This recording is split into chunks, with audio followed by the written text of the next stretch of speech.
Hello! Welcome back, everybody. This is Eon Chiquino, and I'm back with another StarCraft 2 commentary for you. Today we're going to be looking at a PvZ. Our Protoss player, down here in the bottom left side of Daybreak, is going to be VortiX FRAER. His opponent, the purple Zerg, will be in the top right side of the map, will be VortiX.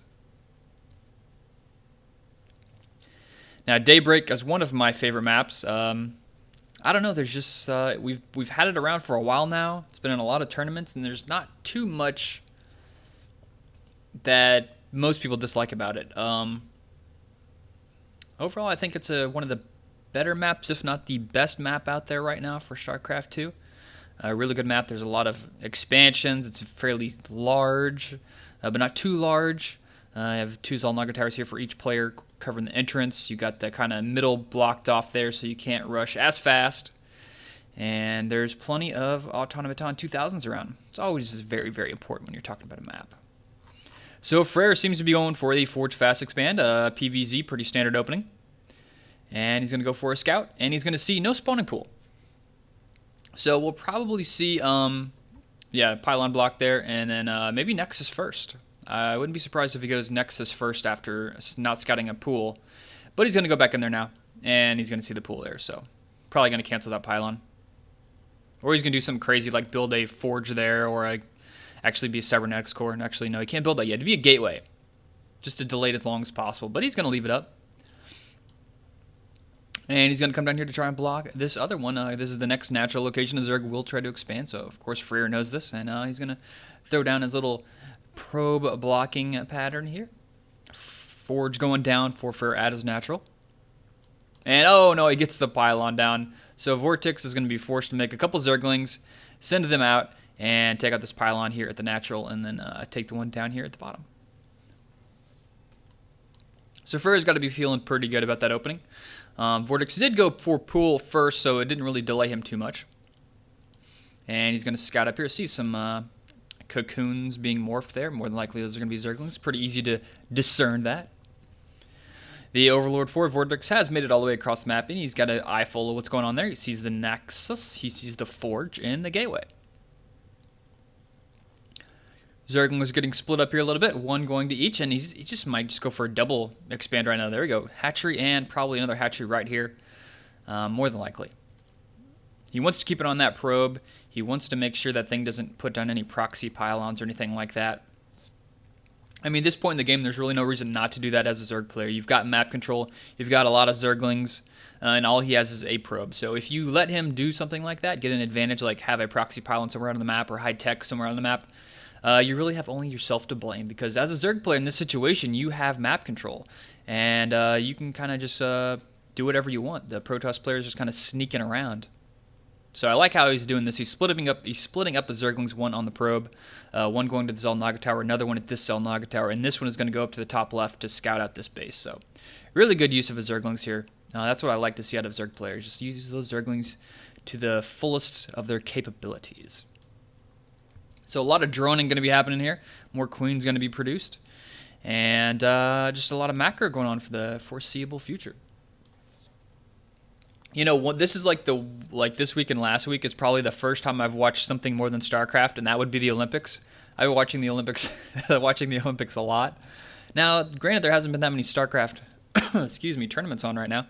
I mean, there's the WCS going on. I watched the Australia one last night, and then haven't been able to watch any of the Korean WCS just because it's on like at the worst time ever for people who live in North America. But anyways, I'll eventually catch it.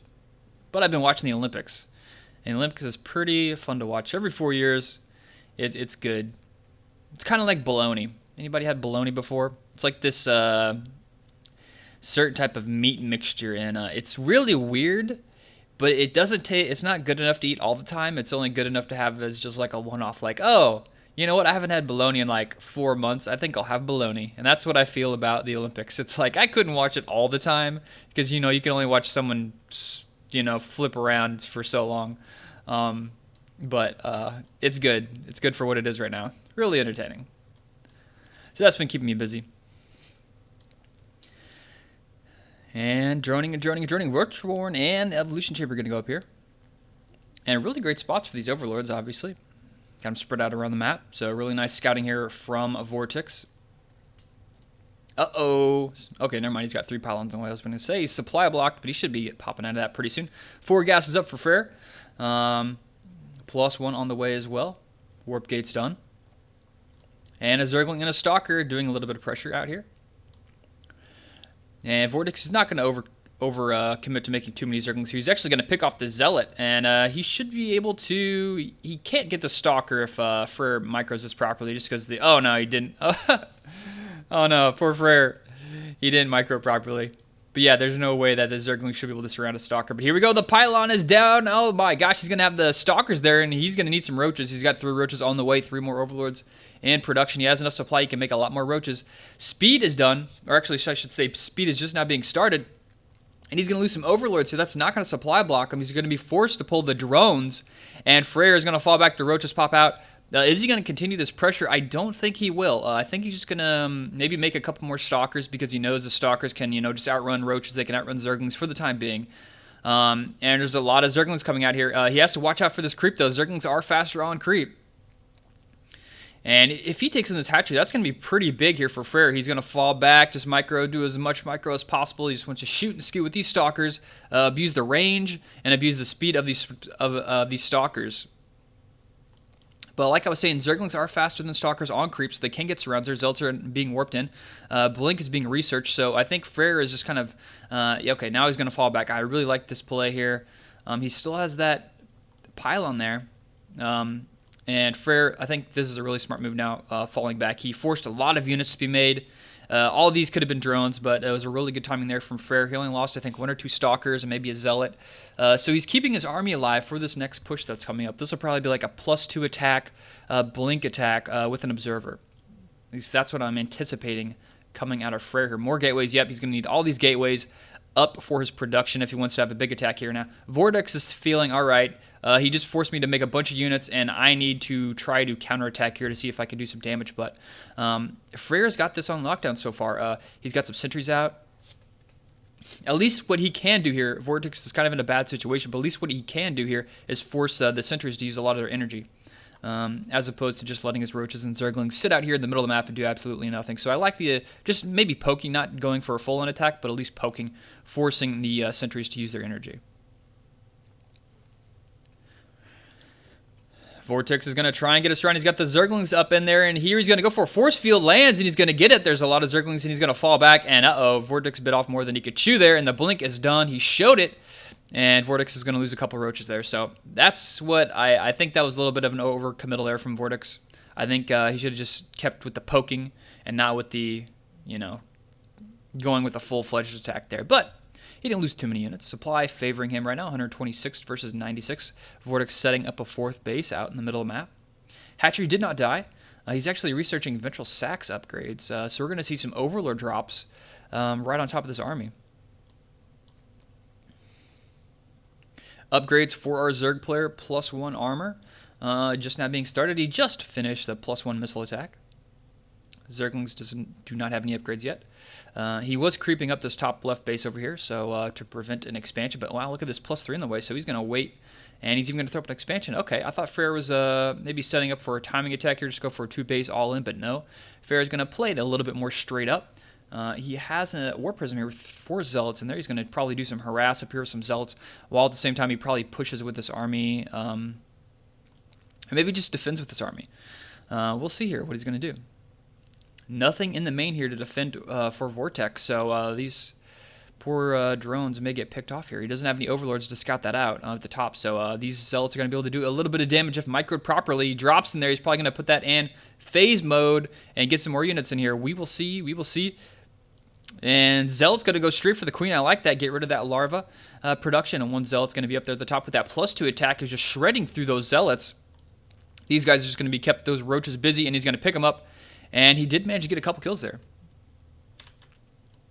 10 worker kills, actually. So not bad there from FRAER. Nice small attack there with only minimal investment. I mean, that's all minerals as far as investment goes. And as you can see, he can spare some minerals. He was up around 1,200 there for a little bit.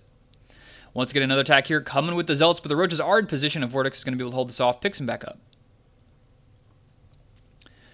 And, oh, I thought VortiX was going to go for an attack there, but no, he decides to change his mind. Falls back. FRAER is holding that Xel'Naga Tower there, and he has a Observer out, so he's got a pretty good idea of whenever VortiX is going to be pushing out across the map.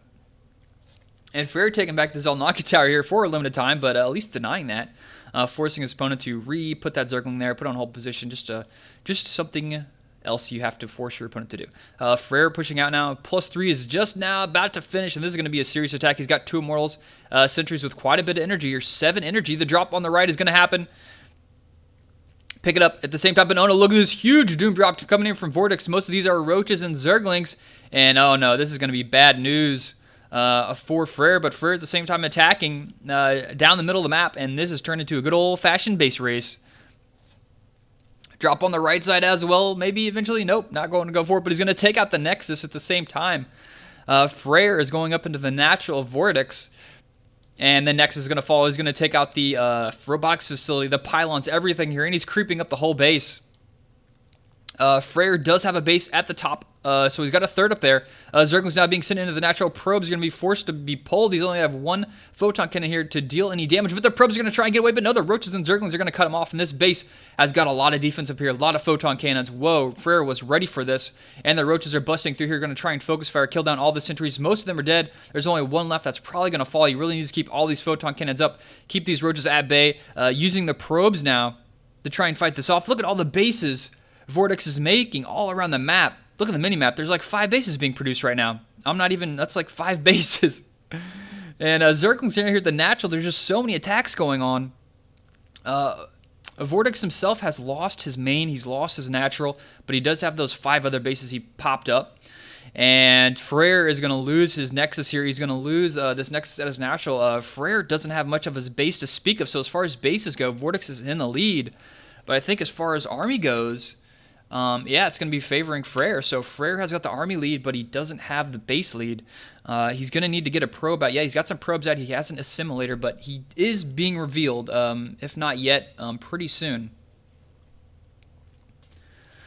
So the rest of FRAER's base is going to be taken out by VortiX. It would have been sweet if he could have snuck out a... now he's being revealed. It would have been sweet if he could have snuck out a Dark Shrine there. That would have been just amazing, but he doesn't have any money. Look at that. This is the pinnacle of FRAER's army at this moment. He only has 40 minerals, 421 gas. At this point, FRAER is on a timer. VortiX can rebuild, but oh, amazing force fields. VortiX is going to be forced to lose. Nice blink forward. He's just going to trash all these Roaches. Now, FRAER in a great spot here. Just did so much damage to those Roaches, and now he just wants to continue to push around the map, take out these Zerg bases. He can't let the Zerg players start to mine again. But look at the Zergling's going to go for an attack. He needs to kill that one last Protoss unit, or Protoss building. He's going to go straight for the assimilator. Oh no, the Zerglings get by. He's going to go straight for the assimilator. This is it. I think it's the last building, and he's just going to focus down on the assimilator. If he can get this, I think this should be the game here. He's only got 15 supply left. The Roaches, he throws up the force fields, and he's going to say, oh my god, he saves it. 9 supply left, 122 energy. In the base up here at the top left, VortiX is one of his few bases he's got left, is going to go down. And I think that's going to be all she wrote here. FRAER is going to take it. He's got a couple Roaches left. If he could get those Roaches in there and snipe that, that would be amazing. He does have Overlords, so he can go for a drop. He needs to get those Overlords over here. If he could drop here, but he's got so many Immortals, and the shields are recharging as we speak here. I don't know if these 4 Roaches will be enough, but we're going to see. VortiX is going to go for a good old-fashioned, like... Black Ops style attack here. He's gonna go, oh, I don't know. These Stalkers are ready for it. They just need to protect everything. And he's gonna drop the Roaches, but the Stalkers are gonna see it. The Roaches are gonna get picked off. And there goes. I think that's the last hope. The GG from VortiX. And wow, FRAER takes the game. That was so close. That came down to the very end. That assimilator, 122 life. Holds it out. The Zerglings aren't enough to finish the job, and FRAER takes the win there. Wow, great game there. Great game there from both players, actually. I love base races. They're always very entertaining. FRAER had a good opening. I like his opening. His transition was really nice. He got plenty of attack upgrades there, which is really useful. PvZ. He got his third base up. Played it really nice and safe. VortiX had amazing, like, I loved his drop play. The Overlords would drop Zerglings or Roaches as do so much damage so quickly. And FRAER came out on top there. So congratulations to FRAER. Thank you guys for watching. If you want to watch more of my videos, head over to youtube.com/EonShikino, or just go ahead and subscribe also. And thanks for watching. See you next time.